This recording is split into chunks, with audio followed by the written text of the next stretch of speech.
사무엘하 13장. 그 뒤에 이런 일이 있었다. 다윗의 아들 압살롬에게는 아직 결혼하지 않은 아름다운 누이가 있는데 이름은 다말이었다. 그런데 다윗의 다른 아들 암논이 그를 사랑하였다. 암논은 자기의 누이 다말을 사랑하였으나 처녀이므로 어찌할 수 없는 줄을 알고 병이 나고 말았다. 암논에게는 요나답이라고 하는 친구가 있었는데 그는 다윗의 형 시므아의 아들이다. 요나답은 아주 교활한 인물이었다. 마침 그가 암논에게 물었다. 왕자님, 나날이 이렇게 안색이 수척해지시는데 웬일이십니까?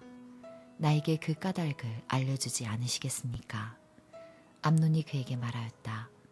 나의 아우 압살롬의 누이 다말을 내가 사랑하고 있기 때문이오. 그러자 요나답이 그에게 제안하였다. 왕자님은 침상에 누워서 병이 든 채 하십시오. 부왕께서 문병하러 오시면 누이 다말을 보내달라고 하십시오. 누이 다말이 와서 왕자님이 드실 음식을 요리하게 하면 좋겠다고 말씀하십시오. 다말이 왕자님 앞에서 음식을 요리하면 왕자님이 그것을 보면서 그의 손에서 직접 받아 먹고 싶다고 말씀드리십시오. 그리하여 암논이 침상에 누워서 병든 채 하고 있으니 과연 다윗 왕이 그를 문병하러 왔다. 그때 암논이 왕에게 요청하였다. 누이 다말을 보내주십시오. 제가 보는 앞에서 누이가 맛있는 빵 몇 개라도 만들어서 그것을 저에게 직접 먹여주게 하여 주십시오.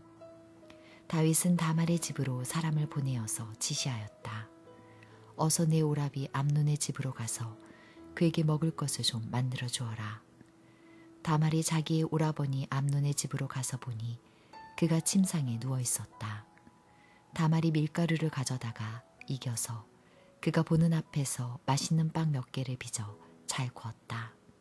그리고 다말이 냄비째 가져다가 암논 앞에서 그릇에 담아주었으나 암논은 먹을 생각을 하지 않고 사람들을 다 밖으로 내보내라고 말하고는 사람들이 모두 밖으로 나간 뒤에 다말에게 말하였다.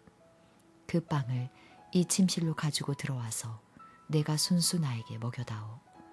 그래서 다말은 손수 만든 빵을 들고 자기 오라버니 암논의 침실로 들어갔다. 다말이 그에게 먹여주려고 다가서니 그는 다말을 끌어안고 함께 눕자고 하였다. 다말이 그에게 말하였다. 이렇게 하지 마십시오, 오라버니. 이스라엘에는 이러한 법이 없습니다. 제발 나에게 욕을 보이지 마십시오. 제발 이런 악한 일을 저지르지 말아주십시오. 오라버니가 나에게 이렇게 하시면 내가 이런 수치를 당하고서 어디로 갈 수 있겠습니까? 오라버니도 또한 이스라엘에서 아주 정신 빠진 사람들 가운데 하나와 똑같이 되고 말 것입니다. 그러니 이제라도 제발 임금님께 말씀을 드려보십시오. 나를 오라버니에게 주기를 거절하지 않으실 것입니다. 다말이 이렇게까지 말하는데도 암논은 다말이 애원하는 소리를 들으려고 하지도 않고 오히려 더 센 힘으로 그를 눕혀서 억지로 욕을 보였다. 그렇게 욕을 보이고 나니 암논은 갑자기 다말이 몹시도 미워졌다. 이제 미워하는 마음이 기왕에 사랑하던 사랑보다 더하였다. 암논이 그에게 당장 일어나 나가라고 소리를 버럭 질렀다. 그러자 다말이 암논에게 말하였다. 그렇게 하시면 안 됩니다. 이제 나를 쫓아내시면 이 악은 방금 나에게 저지른 악보다 더 큽니다. 그런데도 암논은 다말의 말을 들으려고 하지도 않고 오히려 자기의 시중을 드는 하인을 불러다가 명령하였다.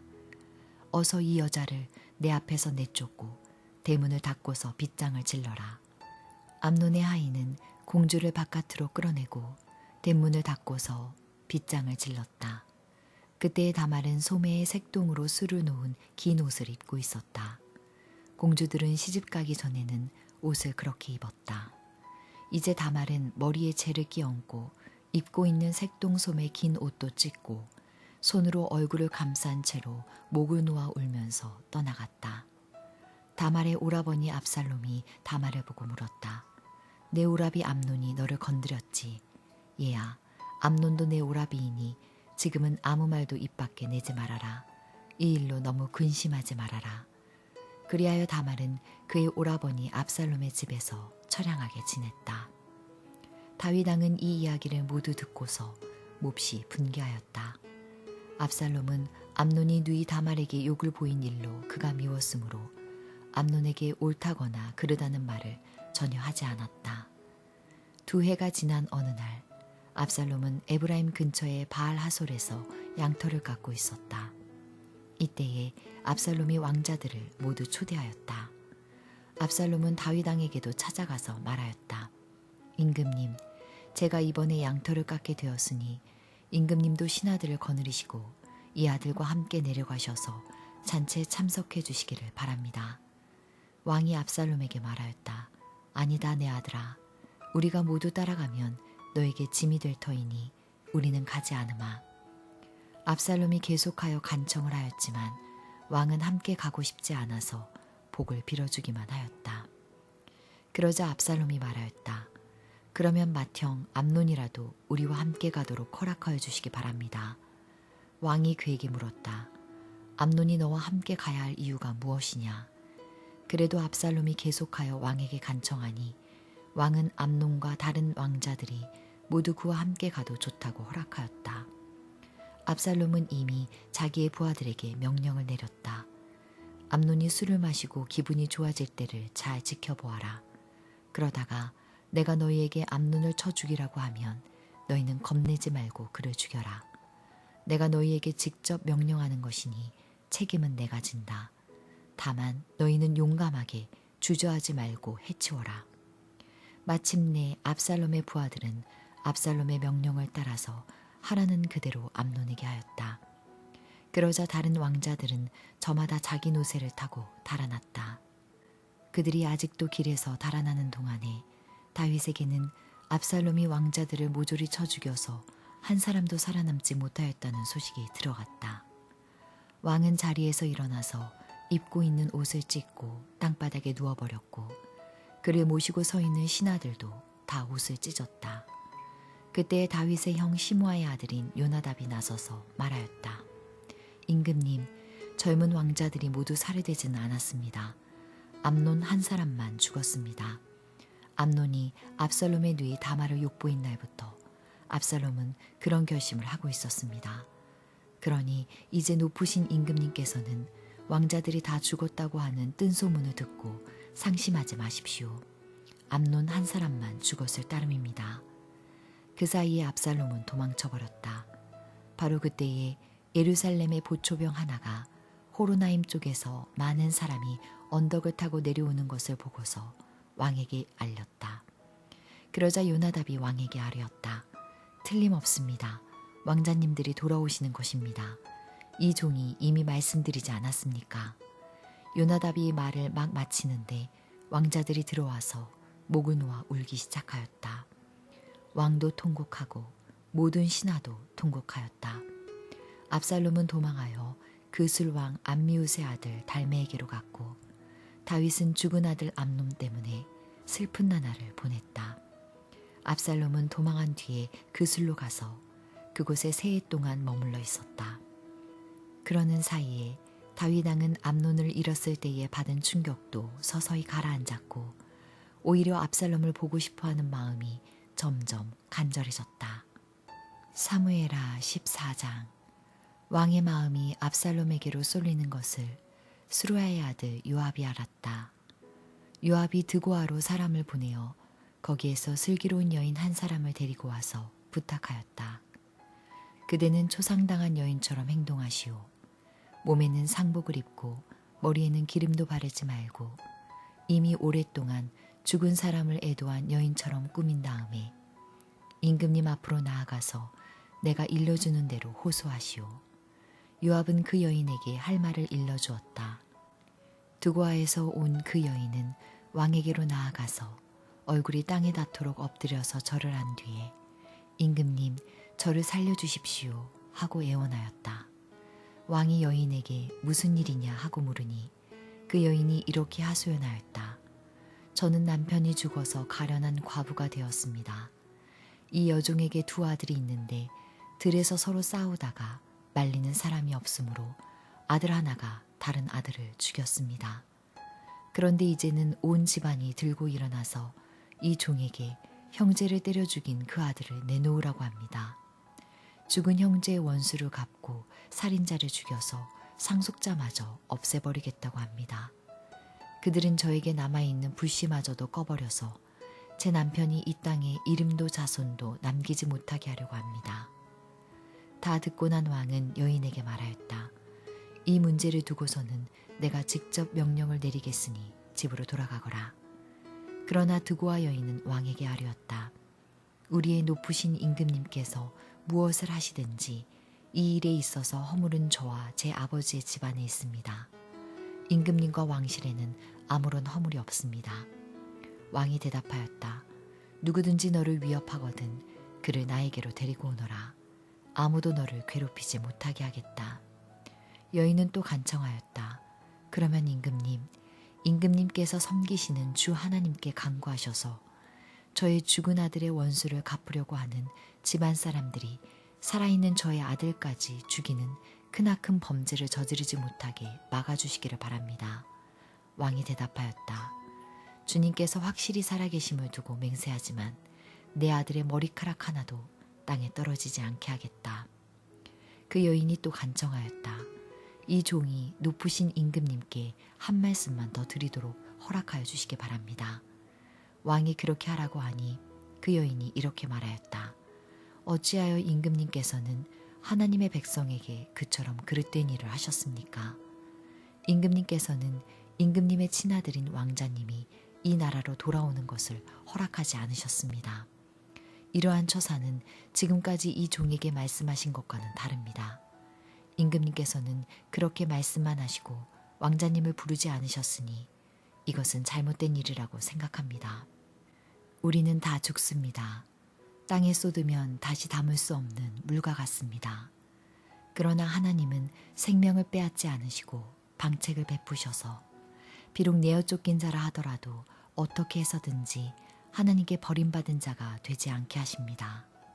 높으신 임금님, 제가 지금 임금님을 찾아뵙고서 이런 말씀을 드리게 된 까닭은 제가 친척들의 위협을 받으면서 이 문제를 임금님께 아뢰면 임금님께서 제가 간구하는 바를 들어주실 것이라는 확신이 섰기 때문입니다.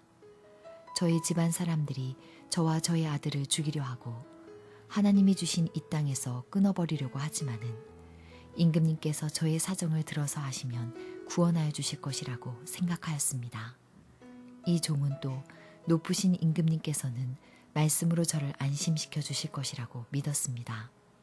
임금님은 바로 하나님의 천사와 같은 분이시니까 저희 호소를 들으시고 선악을 가려내실 것이라고도 생각하였습니다. 임금님이 섬기시는 주 하나님께서 늘 임금님과 함께 계시기를 바랍니다. 마침내 왕이 그 여인에게 물었다. 너는 내가 묻는 말을 내 앞에서 조금도 숨기지 말고 대답하여라. 그 여인이 대답하였다. 높으신 임금님의 분부대로 하겠습니다. 왕이 물었다. 너에게 이 모든 일을 시킨 사람은 바로 요압이렸다. 여인이 대답하였다. 높으신 임금님, 임금님께서 확실히 살아계심을 두고 맹세하지만 높으신 임금님께서 무슨 말씀을 하시면 오른쪽으로든 왼쪽으로든 피할 길이 없습니다. 저에게 이런 일을 시킨 사람은 임금님의 신하 요압입니다. 그가 이 모든 말을 이 종의 입에 담아주었습니다. 왕자님의 일을 잘되게 하여 보려고 임금님의 신하 요압이 이런 일을 꾸민 것은 사실입니다.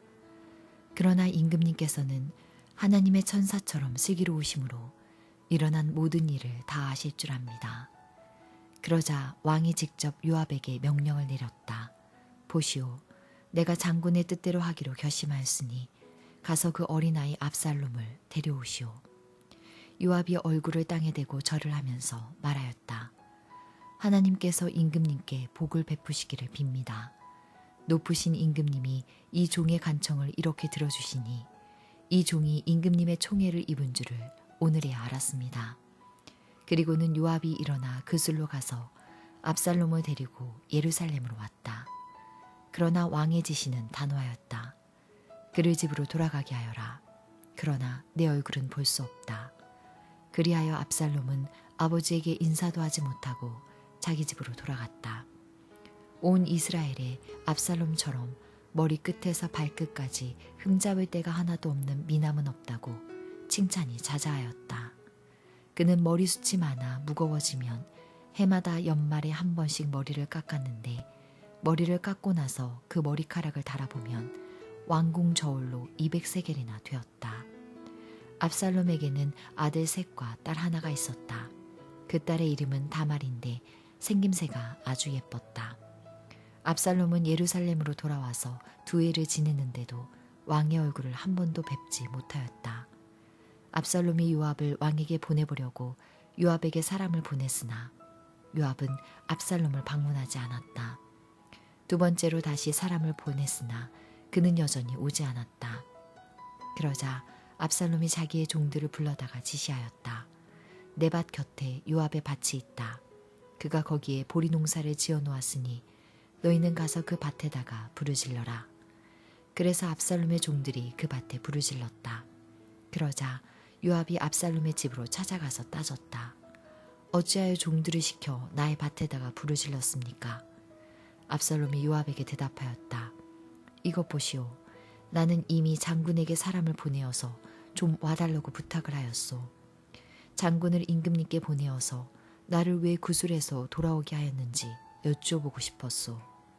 여기에서 이렇게 살 바에야 차라리 그곳에 그대로 있는 것이 더욱 좋을 뻔하였소. 이제 나는 임금님의 얼굴을 뵙고 싶소. 나에게 아직도 무슨 죄가 남아있다면 차라리 죽여달라고 하더라고 말씀을 드려주시오. 그래서 요압이 왕에게 나아가서 이 일을 상세히 아뢰니 왕이 압살롬을 불렀다. 압살롬이 왕에게 나아가서 왕 앞에서 얼굴이 땅에 닿도록 절을 하자 왕이 압살롬에게 입을 맞추었다. 사무엘하 15장. 그 뒤에 압살롬은 자기가 탈 수레와 말 여러匹를 마련하고 호위병도 10명이나 거느렸다. 그리고 압살롬은 아침마다 일찍 일어나서 성문으로 들어오는 길가에 서 있곤 하였다. 그러다가 소송할 일이 있어서 판결을 받으려고 왕을 찾아오는 사람이 있으면 압살롬은 그를 불러서 어느 성읍에서 오셨느냐고 묻곤 하였다. 그 사람이 자기의 소속 지파를 밝히면 압살롬은 그에게 듣고 보니 다 옳고 정당한 말이지만 그 사정을 대신 말해줄 사람이 왕에게는 없소 하고 말하였다. 압살롬은 늘 이런 식으로 말하곤 하였다. 더욱이 압살롬은 이런 말도 하였다. 누가 나를 이 나라의 재판관으로 세워주기만 하면 누구든지 소송 문제가 있을 때에 나를 찾아와서 판결을 받을 수가 있을 것이고 나는 그에게 공정한 판결을 내려줄 것이오. 또 누가 가까이 와서 엎드려서 절을 하려고 하면 그는 손을 내밀어서 그를 일으켜 세우고 그의 뺨에 입을 맞추곤 하였다. 압살롬은 왕에게 판결을 받으려고 오는 모든 이스라엘 사람에게 이런 식으로 하였다. 압살롬은 이렇게 하여 이스라엘 사람의 마음을 사로잡았다. 이렇게 4해가 지났을 때에 압살롬이 왕에게 아뢰었다. 제가 주님께 서원한 것이 있으니 헤브론으로 내려가서 저의 서원을 이루게 하여 주십시오. 이 종이 시리아의 그술에 머물 때에 주님께서 저를 다시 예루살렘으로 돌려보내 주시기만 하면 제가 헤브론으로 가서 주님께 예배를 드리겠다고 서원을 하였습니다. 왕이 그에게 평안히 다녀오라고 허락하니 압살롬은 곧바로 헤브론으로 내려갔다. 그러나 압살롬은 이스라엘의 모든 지파에게 첩자들을 보내서 나팔 소리가 나거든 압살롬이 헤브론에서 왕이 되었다 하고 외치라고 하였다. 그때의 200명이 압살롬과 함께 예루살렘에서 헤브론으로 내려갔다. 그들은 손님으로 초청받은 것일 뿐이며 압살롬의 음모를 전혀 알지 못한 채로 그저 따라가기만 한 사람들이다. 압살롬은 또 사람을 보내어서 다윗의 참모이던 길로 사람 아히도벨을 그의 성읍인 길로에서 올라오라고 초청하였다. 아히도벨은 길로에서 정규적인 제사 일을 맡아보고 있었다. 이렇게 반란 세력이 점점 커지니 압살롬을 따르는 백성도 점점 더 많아졌다. 전령 한 사람이 다윗에게 와서 보고하였다. 이스라엘 백성의 마음이 모두 압살롬에게로 기울어졌습니다. 그러자 다윗은 예루살렘에 있는 모든 신하에게 말하였다. 서둘러서 모두 여기에서 도망가자. 머뭇거리다가는 아무도 압살롬의 손에서 살아남지 못할 것이다. 어서 이곳을 떠나가자. 그가 곧 와서 우리를 따라잡으면 우리에게도 재앙을 입히고 이 도성도 칼로 칠 것이다. 왕의 신하들이 왕에게 대답하였다. 모든 일은 임금님께서 결정하신 대로 하시기 바랍니다. 이 종들은 그대로 따르겠습니다. 왕은 왕궁을 지킬 후궁 10명만 남겨놓고 온 가족을 거느리고 예루살렘을 떠났다. 왕이 먼저 나아가니 모든 백성이 그의 뒤를 따라 나섰다. 그들은 먼 궁에 이르자 모두 멈춰 섰다. 왕의 신하들이 모두 왕 곁에 서 있는 동안에 모든 그렛 사람과 모든 블렛 사람이 왕 앞으로 지나가고 가드에서부터 왕을 따라온 모든 가드 군인 600명도 왕 앞으로 지나갔다. 왕이 가드 사람 이때에게 말하였다. 어찌하여 장군은 우리와 함께 가려고 하오. 돌아가 있다가 새 왕을 모시고 지내도록 하시오. 장군은 외국인이기도 하고 장군의 본고장을 두고 보더라도 쫓겨난 사람이니 그렇게 하시오. 장군이 온 것이 바로 엊그제와 같은데 오늘 내가 그들을 우리와 함께 떠나게 하여서야 되겠소. 더구나 나는 지금 정처 없이 떠나는 사람이 아니오. 어서 장군의 동족을 데리고 돌아가시오. 주님께서 은혜와 진실하심으로 장군과 함께 계셔 주시기를 바라오. 그러나 이때는 왕에게 대답하였다. 주님께서 확실히 살아계시고 임금님께서도 확실히 살아계심을 두고 맹세합니다만 그럴 순 없습니다. 임금님께서 가시는 곳이면 살든지 죽든지 이 종도 따라가겠습니다. 그러자 다윗이 이때에게 말하였다. 그러면 먼저 건너가시오. 그리하여 가드 사람 이때도 자기의 부하들과 자기에게 딸린 아이들을 모두 거느리고 건너갔다. 이렇게 해서 다윗의 부하들이 모두 그의 앞을 지나갈 때에 온 땅이 울음바다가 되었다. 왕이 기드론 시내를 건너가니 그의 부하도 모두 그의 앞을 지나서 광야 쪽으로 행군하였다. 그런데 그곳에는 하나님의 언약궤를 메고 온 모든 레위 사람과 함께 사독도 와 있었다. 그들은 거기에다가 하나님의 궤를 내려놓았다. 아비아달도 따라 올라와서 다윗의 부하가 도성에서 나와서 왕의 앞을 모두 지나갈 때까지 거기에 있었다. 그런 뒤에 왕이 사독에게 말하였다. 하나님의 궤를 다시 도성 안으로 옮기시오. 내가 주님께 은혜를 입으면 주님께서 나를 다시 돌려보내 주셔서 이 궤와 이 궤가 있는 곳을 다시 보게 하실 것이오.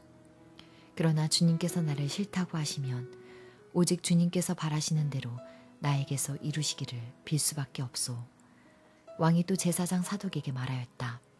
사독 제사장님께서는 선견자가 아니십니까? 성 안으로 평안히 돌아가시기 바랍니다. 제사장께서는 아비아달 제사장과 함께 두 분의 아들 곧 제사장님의 아들 아히마아스와 아비아달 제사장의 아들 요나단을 데리고 가십시오. 그리하여 사독은 아비아달과 함께 하나님의 궤를 다시 예루살렘으로 옮겨다 놓고서 그곳에 머물러 있었다. 다윗은 올리브산 언덕으로 올라갔다. 그는 올라가면서 계속하여 울고 머리를 가리고 슬퍼하면서 맨발로 걸어서 갔다. 다윗과 함께 있는 백성들도 모두 머리를 가리고 울면서 언덕으로 올라갔다. 그때에 누가 다윗에게 압살롬과 함께 반역한 사람들 가운데는 아히도벨도 끼어 있다는 말을 전하자 다윗이 기도하였다. 주님, 부디 아히도벨의 계획이 어리석은 것이 되게 하여 주십시오. 다윗이 사람들이 하나님을 경배하는 산꼭대기에 다다르니 아렉 사람 후세가 슬픔을 못 이겨서 겉옷을 찢고 머리에 흙을 뒤집어 쓴 채로 나아오면서 다윗을 맞았다. 다윗이 그에게 말하였다. 그대가 나와 함께 떠나면 그대는 나에게 짐만 될 것이오. 그러니 그대는 이제 성으로 돌아가서 압살롬을 만나거든 그를 임금님으로 받들고 이제부터는 새 임금의 종이 되겠다고 말하시오. 이제까지는 임금의 아버지를 섬기는 종이었으나 이제부터는 그의 아들 새 임금의 종이 되겠다고 말하시오. 그것이 나를 돕는 길이고 아히도벨의 계획을 실패로 돌아가게 하는 길이오. 그곳에 가면 두 제사장 사독과 아비아달이 그대와 합세할 것이오. 그러므로 그대가 왕궁에서 듣는 말은 무엇이든지 두 제사장 사독과 아비아달에게 전하시오. 그들은 지금 자기들의 아들 둘을 그곳에 데리고 있소. 사독에게는 아히마아스가 있고 아비아달에게는 요나단이 있으니 그대들이 듣는 말은 무엇이든지 그들을 시켜서 나에게 전하여 주시오. 그리하여 다윗의 친구인 후세는 성으로 들어갔다. 같은 시간에 압살롬도 예루살렘에 도착하였다.